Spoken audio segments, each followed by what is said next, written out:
알겠습니다. 주제 넘기겠습니다.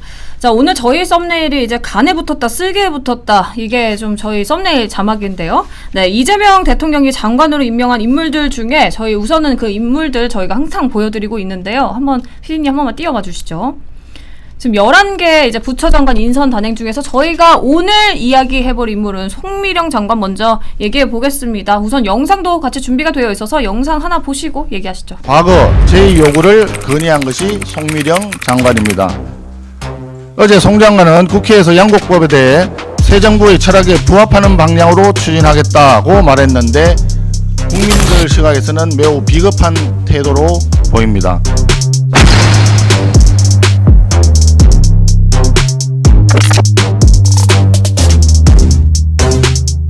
마지막으로 유임된 송미령 농림축산식품부 장관에게 공개 질의합니다. 송미령 장관은 지난해 민주당이 일방 처리했던 농업사업법과 농업회의소법에 대해 윤석열 대통령에게 제2요구권 행사를 건의한 바 있습니다. 어제 여야 합의로 농해수위를 통과한 한우법에 대해서도 과거 제2요구를 건의한 것이 송미령 장관입니다. 어제 송 장관은 국회에서 양곡법에 대해 새 정부의 철학에 부합하는 방향으로 추진하겠다고 말했는데 국민들 시각에서는 매우 비겁한 태도로 보입니다. 장관의 철학이 곧 정부의 철학입니다. 본인이 과거 대통령에게 제2요구를 건의했던 법안들에 대해 그 누구도 아닌 본인의 소신과 철학을 중심으로 국민들께 상세히 설명하기 바랍니다. 송미령 장관 유임에 지금 비판이 거센 핵심 이유가요, 바로 양곡관리법에 있습니다. 윤 정권 때 이제 송 장관이 양곡관리법 반대하면서 양곡법 개정안의 거부권을 건의한 사람이기 때문인데요. 그런데 지금 농림장관으로 재기용을 한다고요? 뭐 이런 반응들이 나옵니다. 뭐 지금 뭐 화면 보셨겠지만 친정에서 맹폭을 당해서 내가 바뀌었다 이렇게 뭐 주장을 하고 있는데, 자 한번 먼저 의원님 얘기부터 들어볼 텐데 저희 그 일타뉴스가요, 제가 그 서로 다른 당의 패널분들이 나오시면 제가 최대한 개입을 안 하려고 합니다. 그래서 제가 멘트가 없어도 그냥 두 분께서 자유롭게 의견을 주고받아 주시면 됩니다. 우선 의원님 어떻게 생각하세요? 이 송미령 농림부 장관을 유임한 것은 이 니 편 내 편 가리지 않는 이 탕평 인사가 아니라 니 편 내 편 모두 불만스러운 이 불평 인사가 되어버렸습니다. 이 양곡관리법 등 이 농업사업법을 두고 민주당이 윤석열 정부에서부터 밀어붙이려고 했단 말이에요. 이걸 윤석열 정부에서 거부권을 행사하고 대통령이. 근데 그 농림부 장관이 거부권을 요청을 했기 때문에 대통령이 이제 제거를 한 것인데. 네네. 그랬던 당시에 윤석열 정부의 농림부 장관 송미령은 반대했었는데 똑같은 사안을 두고, 지금 이재명 정부에서는 똑같은 송미령 장관이 그걸 찬성하겠다 이렇게 나오고 있으니까, 이게 이분이 만약에 본인이 갖고 있는 농업정책, 농정철학에 대해서 계속 일관성 있는 태도로 이재명 정부에서도 일을 하겠다고 하면 사실 저희 입장에서는 뭐라고 말을 하기가 참 어렵습니다. 아 정말 스케일이 다르구나 오히려 이렇게 볼 수도 있는데, 그렇지 않고 사람은 그대로인데 알맹이가 바뀐 거죠. 기조가 바뀌었죠. 그래서 그야말로 뭐 흔히 관료들을 뭐 비판할 때 영혼이 없다 그러는데, 이 영혼 없는 장관으로 이 송미령 농림부 장관이 영혼 없는 장관으로 전락해버린 거죠. 그래서 오히려 그런 측면에서 또 이게 민주당 지지자들 입장에서도 그 이재명 정부 농업 정책이 도대체 어디로 갈 것인가, 이렇게 뭐 또 신뢰가 상당히 떨어질 수밖에 없는 상황이고요. 그래서 뭐 탕평이라는 이름으로 아마 컨셉으로 그 뭐 지금 우리 역대 정부에서 해본 적이 없었던 그 직전 정부의 장관을 유임을 시킨 것 같은데요. 그렇게 성공적이지 못한 것 같고, 그 이재명 정부에도 그 김민석 후보자와 함께 상당히 부담이 될 것 같다는 생각이 듭니다.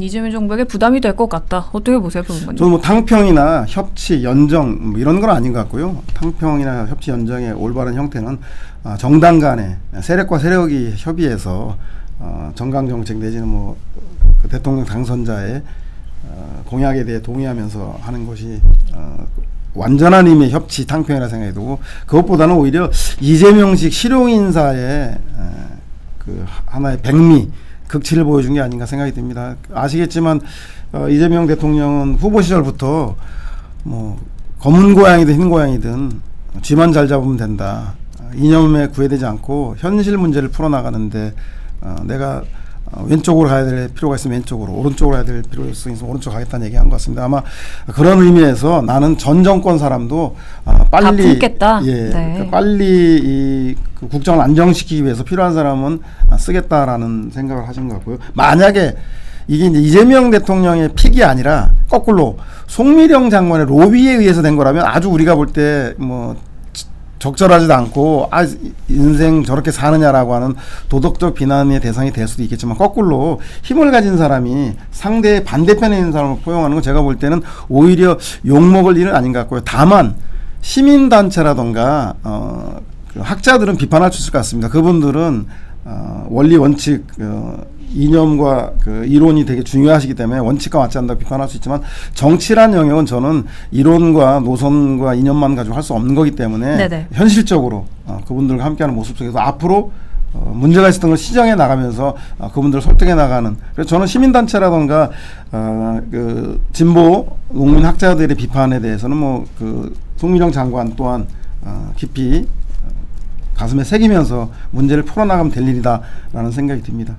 잠깐만요. 두 분 기조가 지금 조금 다른 것 같아요. 다시 평론가에게 여쭤볼게요. 그러니까 송미령 장관을 이제 얘기를 하면서 이제 의원님께서 송미령 장관에 대한 이제 개인적인 입장을 좀 비판하신 것 같아요. 그러니까 새 정부를 들어가서도 이제 본인의 원래 가지고 있던 기조대로 행한다면은 뭐 우리 국민의 입장에서는 뭐가 그렇게 비난을 하겠냐 이건데, 이제 지금 평론가님께서는 이재명 대통령의 이제 그 새로운 인사를 이제 영입하는 그 사상을 말씀해 주셨으니까 다시 이제 여쭤보는 게, 송미령 장관 그 그러니까 본인의 생각은 그럼 좀 어떻게 생각하세요?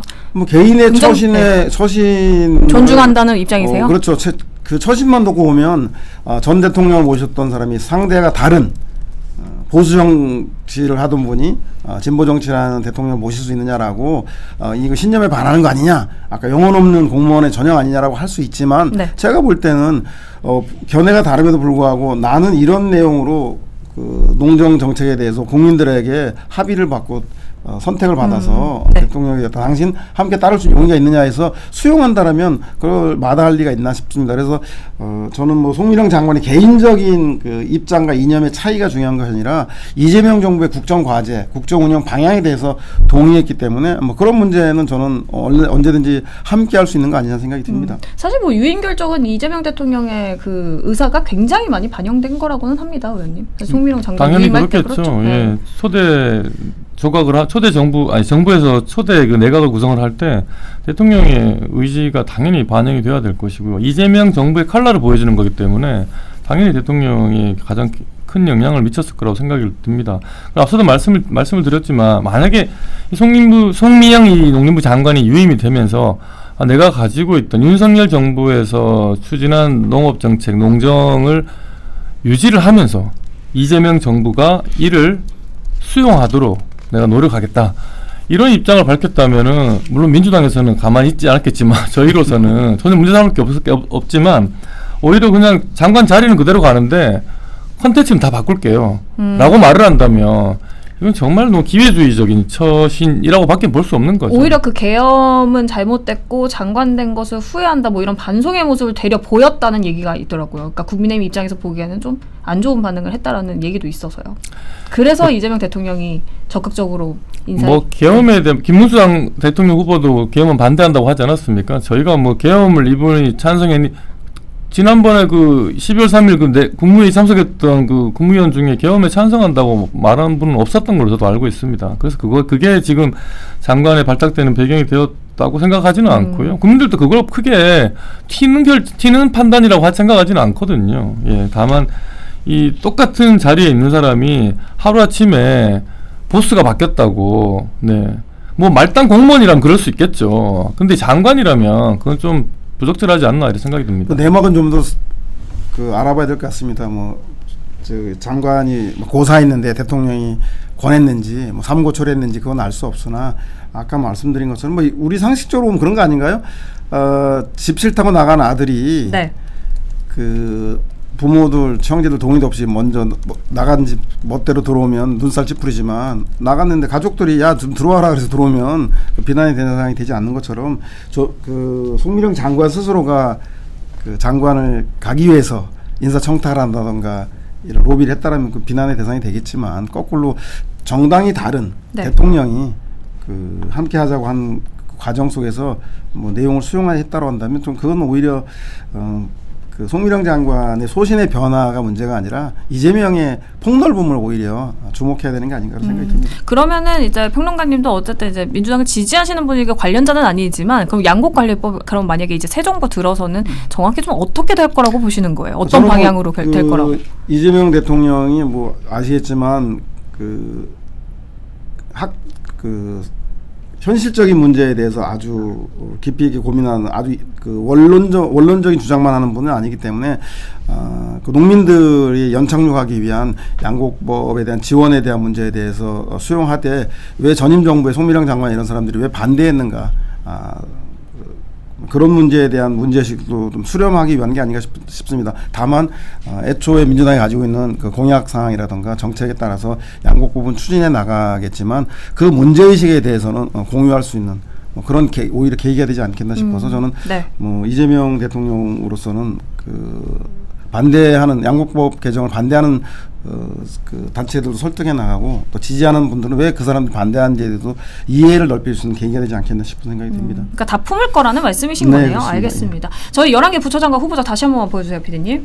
자, 지금 어제 저희가 이제 임규백 장관을 얘기했어서 이제 빨간 표시로 되어 있는 거고요. 지금 방금 전에 송미령 장관 얘기했고, 안규백이요. 제가 잘 안 보여가지고 죄송합니다. 그리고 밑에 전재수 이제 장관 한번 이야기해 볼 건데요. 해수부 장관 지명으로 이제 전재수 장관이 지명됐죠. 부산 유일의 민주당 현역 의원입니다. 근데 해양부 장관이 되면은 장관과 의원직을 이제 겸할 수 있는데 여기서 뭐가 왜 나오냐면은 이재명 대통령의 빅픽처 아닌가 이런 이야기가 나옵니다. 왜 잘 봐야 되냐면 지금 이재명 대통령이 해수부 부산 이전 추진 공약을 내세웠죠. 이 공약을 수행할 장관이자 의원으로 PK 전진기지 용병으로 넣는 계획이 반영된가 아닌가. 그러니까 결국에 이재명 대통령의 모든 빅픽처가 이번 11개 부처 장관 인선 단행에 들어가 있다. 뭐 이런 이야기가 나옵니다. 평론가님 얘기부터 들어볼게요.